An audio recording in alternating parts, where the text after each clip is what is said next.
Bonjour les enfants, j'espère que vous allez bien.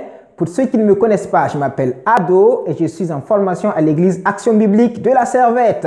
Ceux qui étaient avec moi à l'école des dimanches la semaine passée, nous avions rencontré qui? David. Nous avions vu qu'il était berger et qu'il s'occupait des moutons de son père.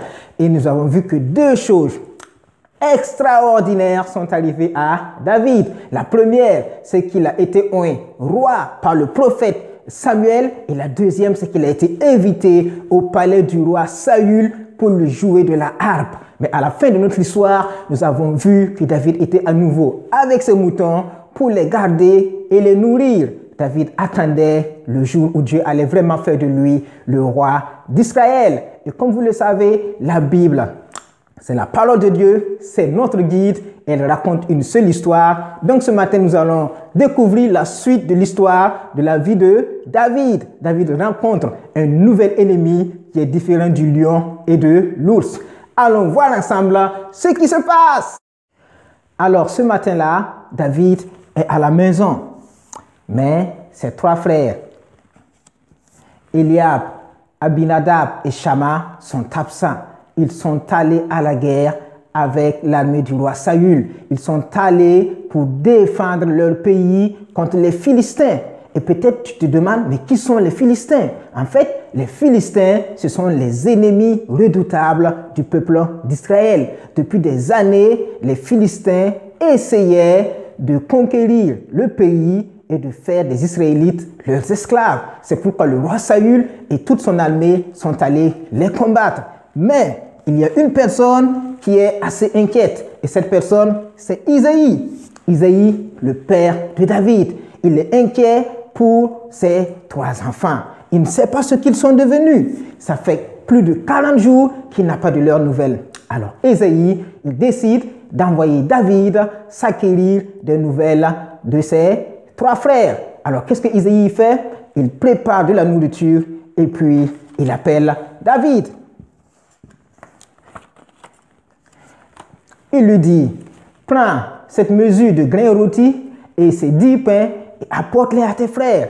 Prends aussi ces 10 fromages et porte-les au chef de leur division, puis rapporte-moi de leurs nouvelles. Alors David, il obéit à son père, il confie les moutons à un gardien et il prend la route pour aller sur ce lieu de guerre qui s'appelle la vallée d'Éla. David doit marcher 30 km avant d'y arriver. Alors, pendant des heures et des heures, il marche jusqu'à ce qu'il arrive au lieu de la bataille.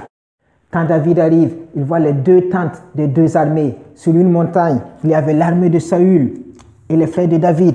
Et sur une autre montagne, juste en face, se trouvait l'armée des Philistins. David confie la nourriture aux soldats qui s'occupent du matériel et puis il se dirige vers ses frères. Il leur explique que leur père s'inquiétait à leur sujet. Mais David se rend compte tout de suite qu'en fait, la bataille n'a pas encore commencé. Les deux armées sont là depuis 40 jours, mais elles ne s'affrontent pas encore. David n'a pas encore compris ce qui se passe quand il entend une voix qui vient de la montagne des Philistins et qui disait ceci. Que l'un d'entre vous vienne se battre contre moi. Moi, je suis le Philistin et vous, vous êtes les esclaves de Saül. Choisissez un homme et qu'il me combatte. S'il gagne et s'il me tue, eh bien nous serons vos esclaves. Mais si c'est moi qui gagne et si je le tue, eh bien vous nous serez soumis. Ce que David vit lui coupa le souffle. Un homme, un superbe géant, plus grand qu'aucun autre homme, était en train de parader de l'autre côté de la vallée. Ses épaules auraient atteint le plafond de cette pièce.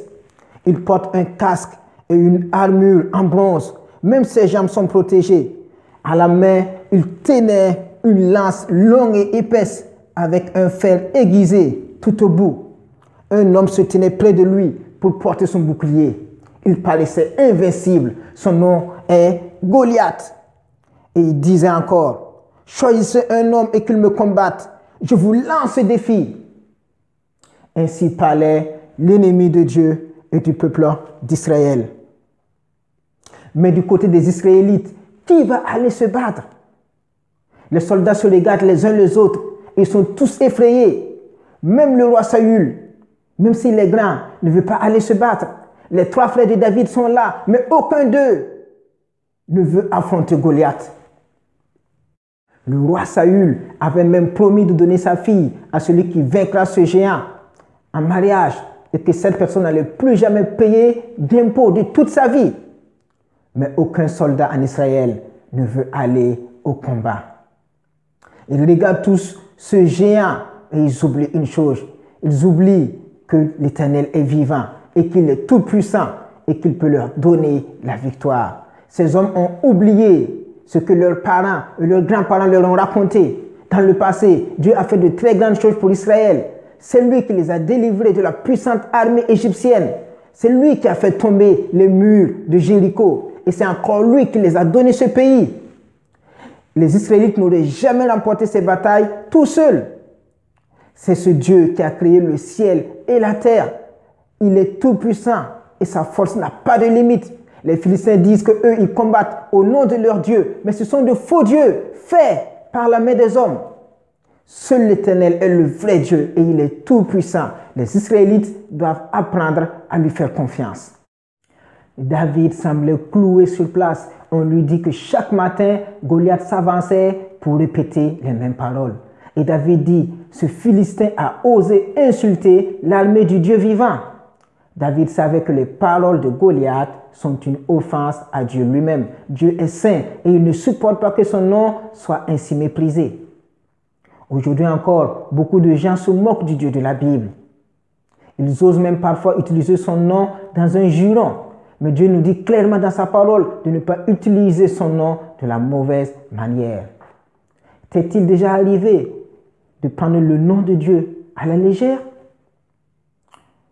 Ou d'être prétentieux et de penser que tu es capable de vivre ta vie sans lui? Du genre, je m'en fous de Dieu. La Bible nous dit que nous avons tous péché et que Dieu va punir les pécheurs comme Goliath. Mais la bonne nouvelle, c'est qu'il est prêt à nous pardonner. À cause de ce que son Fils Jésus-Christ a fait à la croix, Jésus a pris la punition que méritaient nos fautes, la punition que méritaient nos jurons, la punition que méritait notre attitude prétentieuse.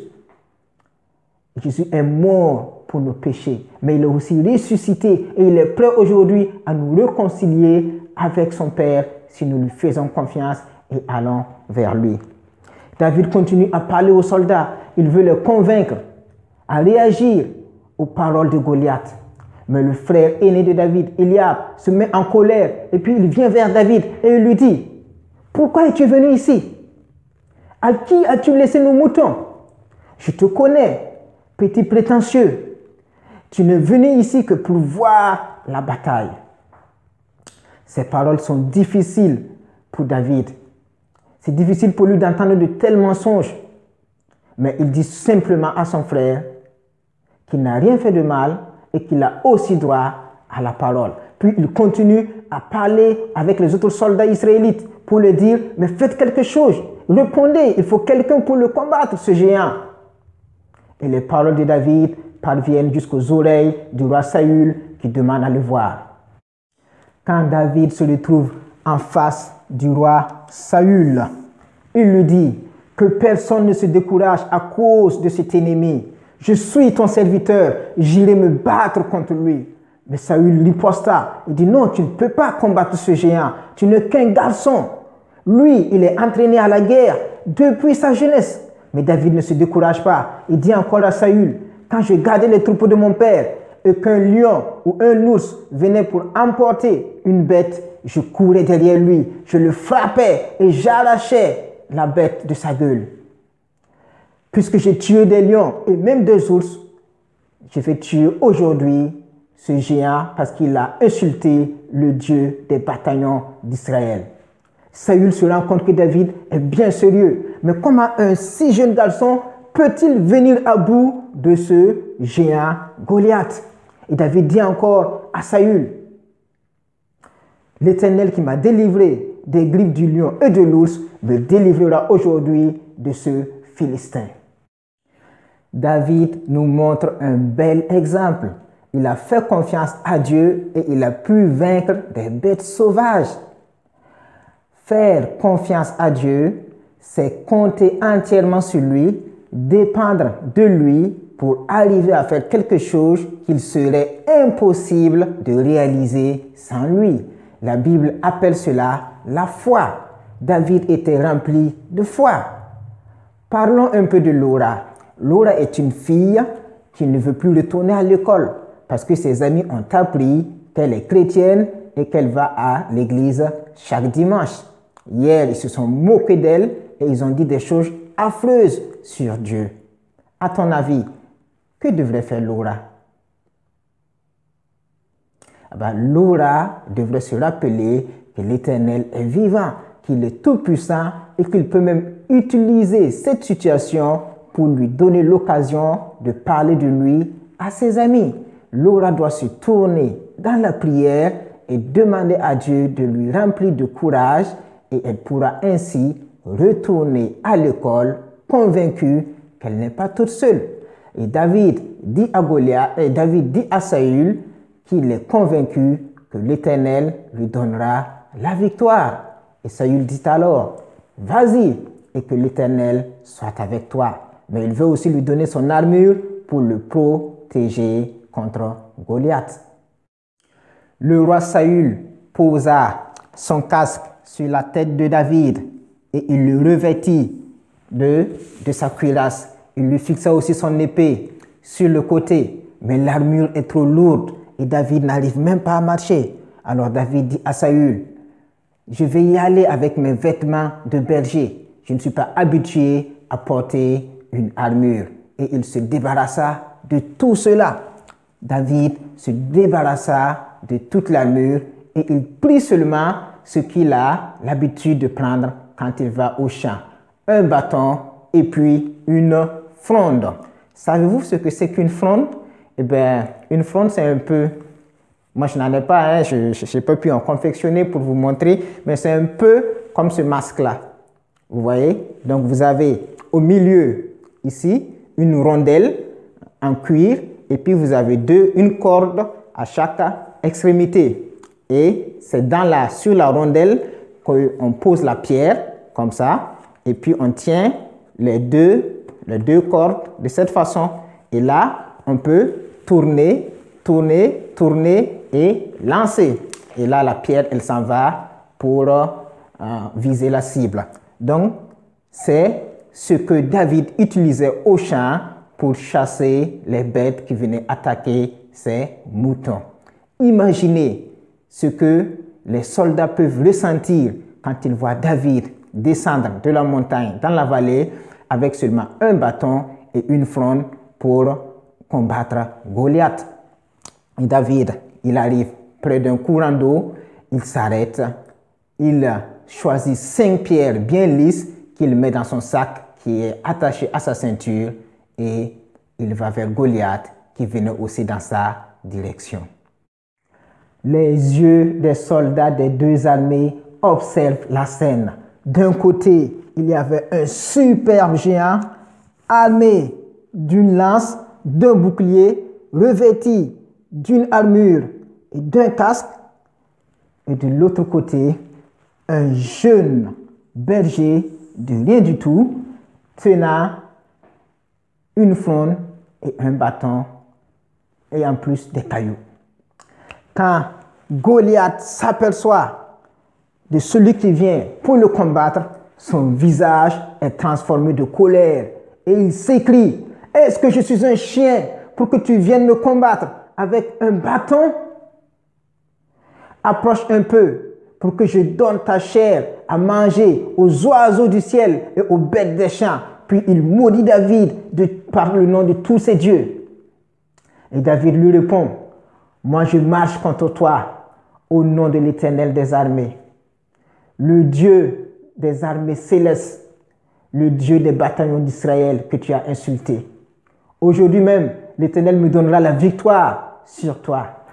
Et toutes les nations sauront qu'Israël a un Dieu. »